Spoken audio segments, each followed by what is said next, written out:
हाँ, ये देखो, एक पाकिस्तानी फैन होने के नाते यार हाथ बंधे हुए देखो मेरे।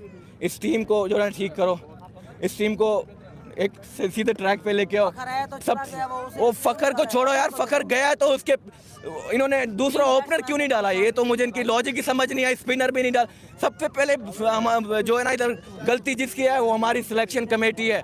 उनका दिमाग गिट्टों में है, सूझबूझ वो नीचे से दिमाग लातों से करते हैं, गिट्टों से करते हैं। उनको इतनी भी समझ नहीं है कि यार इतना बड़ा इवेंट है, दूसरी टीम में इतने 3-3 4-4 स्पिनर 3-3 और हर टीम में 2-3 खाना जिनके पास 2 टाइम का खाना खाने का वो नहीं है और आप लोग सारी चीजों को जाया करते हैं। हाँ।